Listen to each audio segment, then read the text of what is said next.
Dr. Elouise. We are in the same city together, which is crazy to me. I feel like you've been on the road almost every day in April. Yeah. And I started my own business about 2 months ago. So my schedule's totally been in flux. I've been all over the place as well. So really, really excited that we're in the same city together. I am here because of the ISM conference. So a nice little way to connect and meet up before I head out to Montana. I am so happy to be here and to see you. You look amazing this morning, and it's just it's a beautiful day here in Vegas, and I'm so glad that you're here. I'm here, and we're doing this. So I thought for our first episode, we should dive into a little bit as us as hosts. So who the heck are we? How do we know each other? Why did we decide to do this podcast? So let's dive in a little bit to talking about your background, because I know you tell the story a lot, but I feel like so many people don't actually know your background. How did you get into procurement? That's a great question, and it's a long, winding story. So I graduated out of undergrad with a theater degree, and those of you that watch my videos know that I have a certain flair for the dramatic, or even my presentations. And so I went into I actually toured as a production manager with several dance companies across the US and in my early post-college days. And it was a lot of fun. What I didn't realize is that would teach me a whole ton about logistics and even a little bit of manufacturing. So uh, I had sort of buried that away for a long time. But what I did after that is, turns out the arts don't pay a ton. And so as I started to grow up and get married and have other things in my life, I looked, and that was in the late 90s in the Bay Area when the dot com was, the whole dot com thing exploded. And so I raised my hand and said, I took a year off to self learn or self teach myself all about technology. And I got my first job was being the, So dancing and theater to tech. totally, exactly. And then my first job, you'll love this, was the webmaster at San Francisco Opera. And so it was the first that I was the first person to manage their online presence. So they had online ticket sales, online subscriptions. It was really So fascinating. you had kind of an IT Mhm. nerdy gig. Yep, totally. And it was great to every day I went to San Francisco Opera House, which is one of the most beautiful buildings in San Francisco. And so then I did that for a couple years, and then our marketing director left to go to this startup, and I was intrigued. In 2000, early 2000, you're in San Francisco every day, and just like you can feel like the dot com energy is palpable. And so I followed her to a company called Abbreviate, which is a reverse auction tool. What now that was one of the first? It was one of the first free markets, was the first. We were kind of right behind them. And yeah, and it was started by a few Carney partners. And so I had no idea what procurement was. And it probably took me a decade to figure it out because I was still doing managing IT and doing all the servers. And I feel like reverse auctions have kind of gone full circle. They They've were cool and totally hip. They were awful, don't talk about, and now like I'm hearing them more and more at oh, conferences and companies kind of reevaluating. absolutely, 100%, like, everybody's talking about them now, and I'm bemused. So you went to the startup reverse auction, Yep. and then that's the transition to Kearney then, since Yeah, some of the so partners owned the company? yeah, so so there's a little history sidebar here. So, Carney sold itself to a company called EDS. It's kind of a fraction of a company now, or a shell of a company, which is owned by HP now. But EDS was a big tech player in the late '90s and 2000s. Ross Perot was the, founder of it, or CEO, I don't remember. But, he so so EDS purchased Carney. That wasn't a great acquisition for neither for Carney nor EDS. But out of that, EDS funded some of the Carney partners to leave Carney to do this startup. Then everything imploded, the whole dot-com thing blew up, and then, Carney bought itself back from EDS and has been independent since 2004. And at the same time, it brought there was a couple of assets that EDS had funded that were in the startup space, and Abbreviate was one of them. And we took Abbreviate, and then over time we sold the technology off, which wasn't great technology by that point. Side And note, acquisitions are hard. yes, exactly. And then so I assimilated into Carney, and then my which is probably a topic for another time or a follow-up, but certainly I had a very, let's just say, random and wide-ranging journey at Carney to get where I am today. Okay. So today, if you've been there over 20 years, is that correct? Coming, actually next month, 24 years. Which is a long time as a millennial. I'm used to very a startup mode. People stay 1, 2, 3 years max, and then Yeah. they pivot on. So to me, that's a really, really long time to be at one company. You have kind of an interesting title. You're a digital futurist, or at least that's how I describe you to people. So, what does that mean? Like, what do you actually do as a digital futurist? Well, I would say, it's very much a marketing term, and, by the way, can I just say as a sidebar, one of the reasons why I love doing this podcast with you is because you come from a with a millennial perspective, Yes. and I come with a Gen Xer perspective, whereas I know intrinsically being at a company 25 years feels like a long time, but it's hard to, like, think beyond that, whereas I know millennials, like, 1, 2, 3 I'm years. barely a millennial. I'm 41. So I think millennial is classified up to 43. So I Yeah, barely make the cut, but I absolutely am a millennial. yeah, absolutely. Well, you're definitely a lot younger than me, which is fun. I actually like that. I forgot the question. So digital Oh, yeah, futurist, digital futurist. what the heck is that? Marketing speak, but what do you actually do?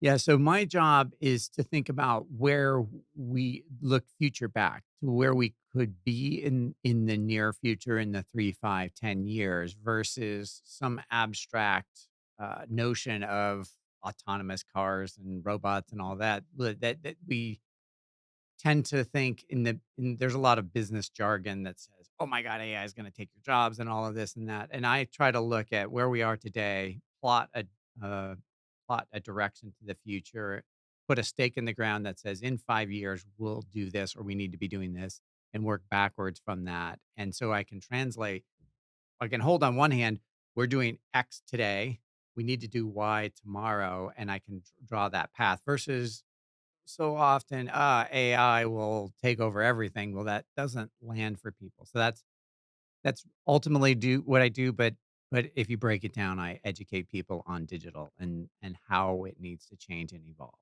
Now, are you 100% supply chain and procurement focused, or are you venturing out and doing kind of other areas of tech as well?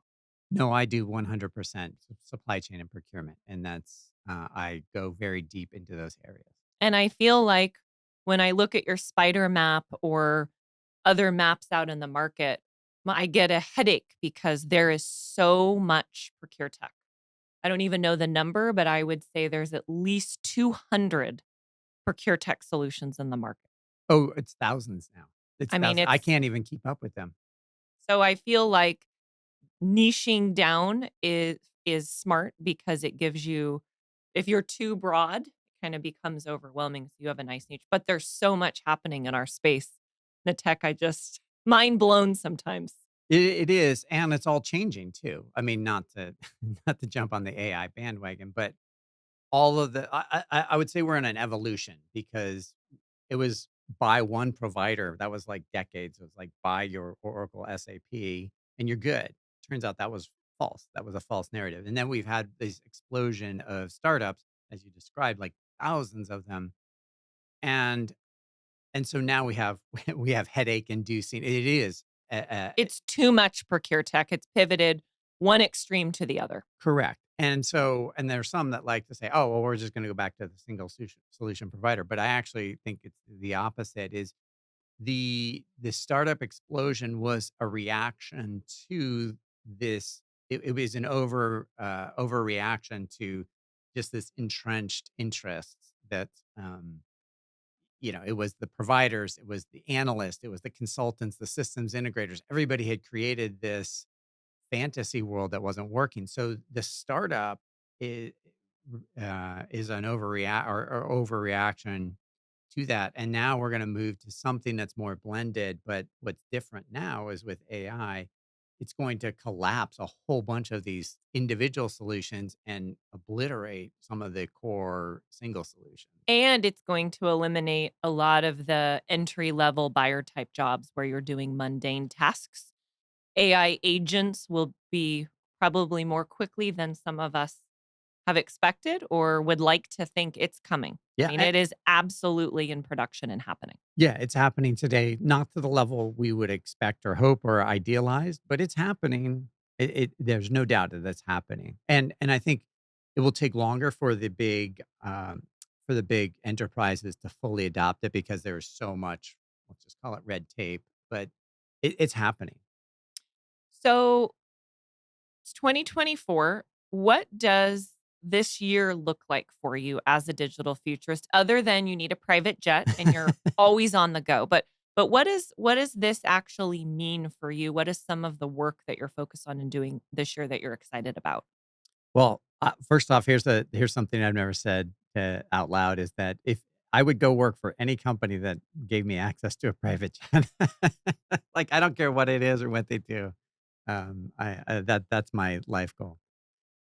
Um, 22. I'm excited about 2024. I have Okay, so I'll frame it out in 3 areas. So 1, it's a lot of travel because there is a lot of advocacy and education to do this year, and part of that is that there's just so much hype, and when there's hype, I I come along and demystify the hype and just break it down, which has led me to my second thing that I'm excited about. I have a newly launched YouTube channel and I have a few different series on there. I have some reaction videos. I have shorts. I have we'll have this podcast, but I also have my new series Gen Xer versus Gen AI, and really what I'm doing there is as a novice, I don't know anything more about AI than anybody else.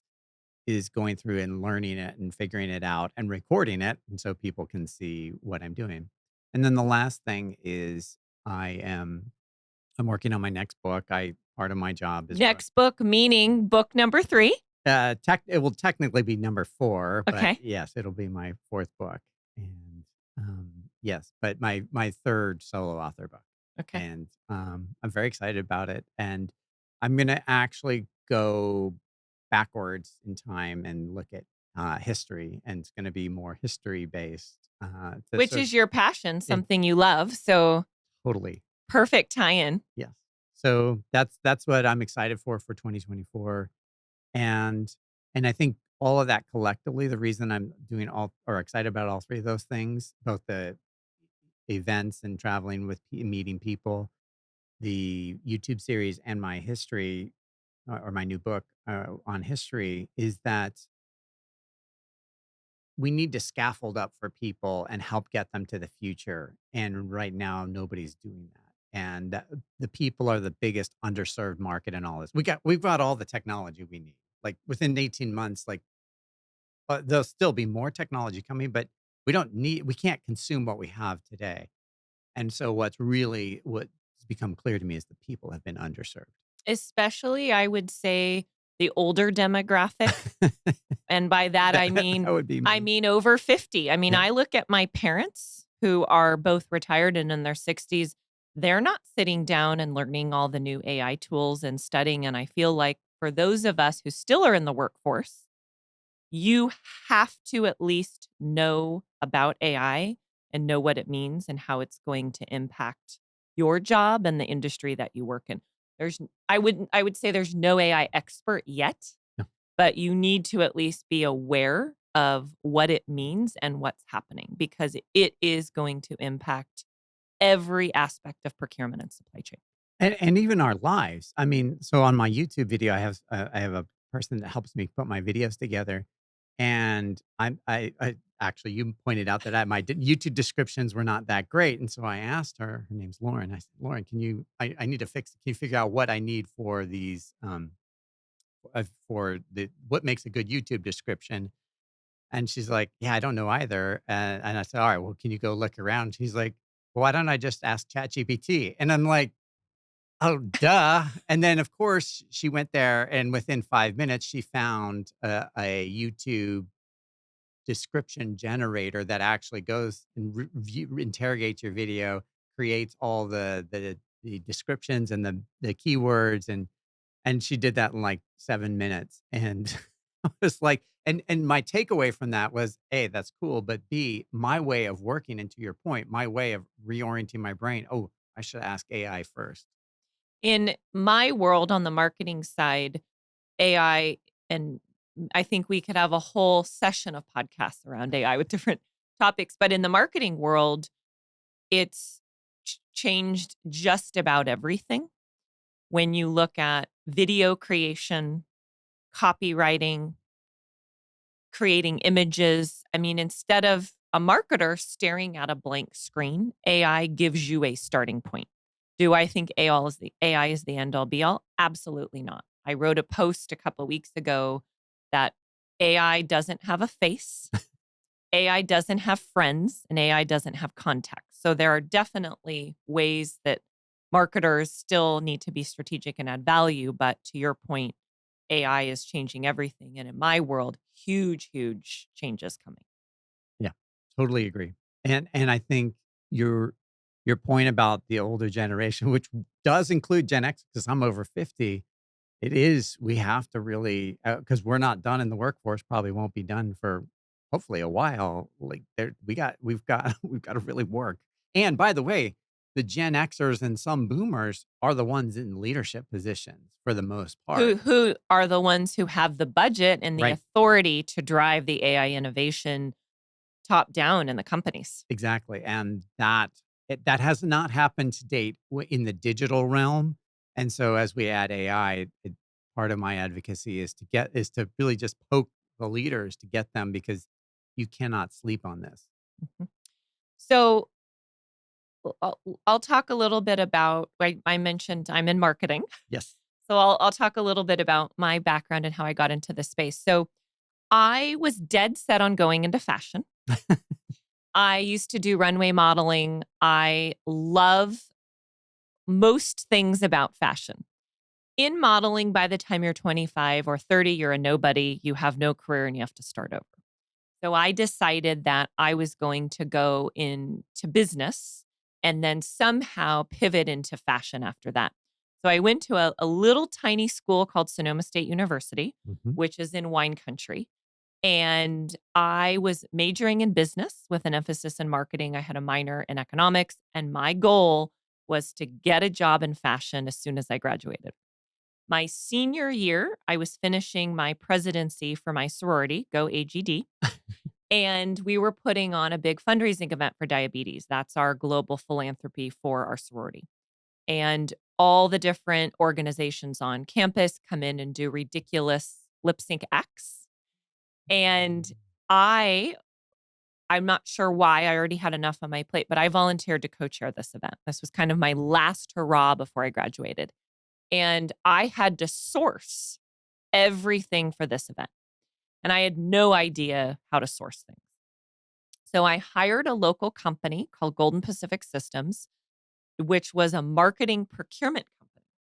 So they would go out and source anything marketing related that you needed to do. Well, they asked me if I'd come work for them when I graduated.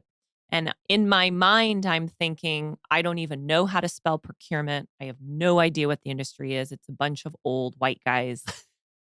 I don't think this is for me. But what I did do is I realized that I'm pretty entrepreneurial and that I do things a very different way. And I don't think that I would have excelled or done well going into a very large corporate environment and being told, do this way. So I took the job.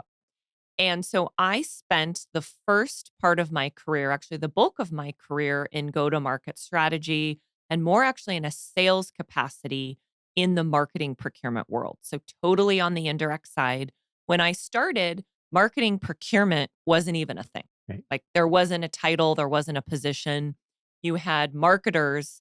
especially at large companies spending billions and billions of dollars, especially in the media and agency space, and there wasn't really any oversight. And so it kind of became more and more of a thing as I advanced in my career. Companies started creating marketing procurement titles, marketing procurement teams. And this was often a role that was hybrid. So it was sitting in between the marketing team and the procurement team. So often kind of a double dotted line to both organizations. And when I was in this go to market role and I was doing sales and building revenue, one of the things that I absolutely hated was cold outbounding. Mhm. And the thought of having to pick up the phone and talk to a stranger and send emails to people that maybe really don't need our software and that weren't at the right time to buy, I said, there's got to be a better way to do this. And so I decided that I was going to go all in on LinkedIn for 90 days. Mm. And I vowed to myself that I was going to produce at least one piece of content every single day, including the weekend for 90 days. And so I changed the course of my career and how I view go to market strategy completely by doing this. And what I learned was that if you post really value add storytelling, pain point driven content, and you know who your personas are, and you get your content in front of those people, they will think of you when they are ready to buy. And so the organization that I was working at, we started having all these inbounds coming in. People saying, "Oh, I saw your video on LinkedIn or I saw your post on LinkedIn. We actually may need marketing procurement software. We may need help running RFQs and RFPs and tracking supplier KPIs and organizing our data and metrics."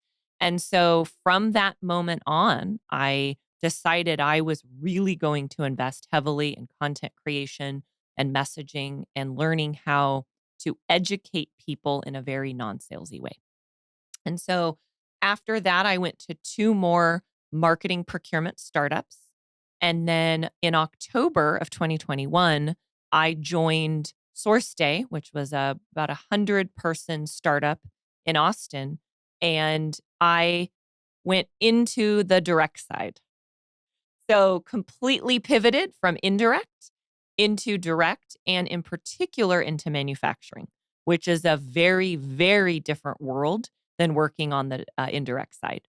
And what I noticed about working on the direct side is it was what I would say less strategic in that almost 100% of the spend is under control.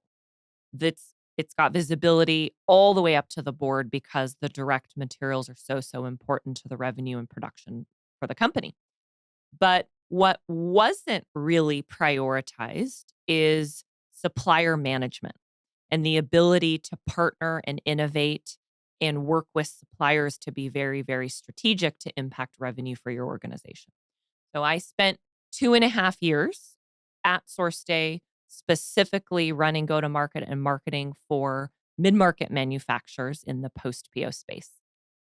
January, I moved back to the Bay Area and I said, okay, I've spent my time on the indirect side. I've spent my time on the direct side. What do I want to do? What does Sarah 2.0 look like? And I decided that I wanted to try going out on my own and being a fractional CMO specifically for procure tech. That's my world. That's my passion. That's my space. And my thought around going out on my own is that I can work with multiple companies, kind of like you do at Kearney, where you have multiple clients. And that will allow me to get a much broader, greater perspective about what's happening in the market now, where it's going, and adding value in very, very different ways across primarily startups and smaller organizations. Okay, so there's so much to unpack there. I love that. By the way, we have to go back and figure out when we met because I can't remember exactly when we met, but I think it was at least 7 or 8 years ago. yeah, it was because you with RSN Yes. and which was a print, Yeah. print, Marketing procurement software, heavy on the print and sustainable packaging. right? And I had brought you. You were one of the RSN was early on the Yes. Spider Map, and because I love the precision and well, just the preciseness of that solution. It was great. So, but okay, I was taking notes the whole time. There's so much to go back. Well, let's work backwards. First of all, um, I'm glad you're out on your own. I think it's a great move, and we may or may not have taken a hike in which somebody may or may not have mentioned that that would be a great opportunity for you. I think it's important to note that like you are seen by so many as the beacon of marketing. Like you, without like I love Source Day, but nobody knew about them until you came along, and, like, everybody and I was having dinner with somebody last night. Like, the And the green, duck. the duck, right, and I and you had this tagline, "What the duck?" And I found myself walking around the house just saying, "What the duck? What the duck?" I mean, it just is stuck in my brain and for the whole time because I would see it in LinkedIn and the green was so visceral and I'll So this week during the ISM conference, I ran into multiple people wearing green, and they recognized me from LinkedIn and came up and said, "Oh, we're wearing your color." My uh, new color, which you can see in our logo, is fuchsia pink yep, for the Sarah Scudder brand. But I think what that goes to show is there's a lot of room for companies to stand out in our space absolutely. by being bold, by being funny, by being innovative instead of kind of the corporate fluff that you hear a lot about or you see a lot. But hiring somebody like you that is visionary to like, at one point, you were gonna, like, put a cover on your car that, like, I what was was it? gonna do the what the duck car. Just like, oh my god, like that. But but it's boldness. And by the way, it connects back to your fashion and your background in fashion, much like a lot of my YouTube videos harken back or my presentations harken back to both my history background and my theater background. Fashion is playing great for you. And what you wear to conferences and what you wear out in public really can add a lot of power and a lot of branding. And again, we'll think our next episode, we're actually going to talk about industry conferences. So I'll make sure to incorporate that a little bit. Yeah, absolutely. And by the way, we can also talk about professionalism and how we dress, and there's some funny stories. But I just want to say that all the other thing is like you absolutely crushed LinkedIn, and so many people look at you and I would say and these are my words, but are intimidated to talk to you because you built such a strong brand as a marketer that people truly appreciate, and you've set the next level, which is why I said confidently you should go out on your own. I think words and storytelling matter a lot, in particular in procurement and supply chain, because there's pain points that need to be solved. Yep. And the way that you communicate and message is really important. I happen to think LinkedIn is the most important channel in our space right now. Now, that could all blow up and change in 6 months, and I might recommend a totally different channel. But from what I've seen, LinkedIn, there's a lot of power in that platform in procurement and supply chain. I think you're right, and I would agree. But I would also say there's a lot of trash out there, and it's become increasingly politicized. It's become a lot of just, "Hey, look at me, I'm here." And by the way, I'm guilty of that too. So, I think one of the pivots we're going to see in LinkedIn and social in general is more video yeah, because video is harder to leverage AI. yeah, I mean, you can use AI when you're doing videos, but when you are actually speaking and sharing your message and story versus going on and, using AI to create your post. So I think video will help weed out some of that in the future. yeah, which means it might move to a different social channel. Yeah, which you are going all in on YouTube. Oh, I have not done the best job of leveraging YouTube. I think part of this podcast will also be us allowing to distribute, hopefully, really value add content, and we'll leverage link or YouTube a lot more for that as well. yeah, and I agree with you about video being the future, and so I've gone all in on YouTube and hopefully TikTok. It's harder to get stuff on TikTok and also just be it like production wise, but it's And also I get distracted when I get on YouTube. Or on TikTok. I'm absolutely addicted But to you mean 5 hours later, 5 you hours. look I up swear at to I like to joke that, and this is not a joke actually, but is I will get on a plane and connect to TikTok before the plane takes off. The plane will take off and land, and I'll be the last one on the plane, completely unaware that I just flew to a different city because I'm just so like TikTok grabs my brain and pulls me into that world. and I think organizations in our industry think that TikTok is not really relevant, and I would disagree. I think most people are on TikTok. Now, what capacity, right? Sometimes it's personal, sometimes it's business, but I think TikTok's an important channel Yeah. no matter what industry that you're in. And I also think what occurs to me, and this is also one of the reasons why it's been a little harder for me to get content up on TikTok, is it's more authentic. It's less polished. Like the stuff I put on YouTube is much more polished. It's much more edited, and the the theme or the vibe on TikTok Is is almost editing is bad. yeah, I mean, it's exactly, completely the reverse. It's exactly. like, random jump out of bed, my messy room probably is, performs better than going in and having a super polished video. Totally. So when I'm trying to move my stuff from one to the yeah, that's been my struggle with that. So we decided to team up to do this podcast working around our crazy schedules. We're going to give it a go. We are. So, well, first of all, why did you say yes to this podcast? I know that you're very, very busy. You're writing books, you're traveling all over the world, you have your own content production. What really stuck out to you as like, wow, this is something I really should commit to?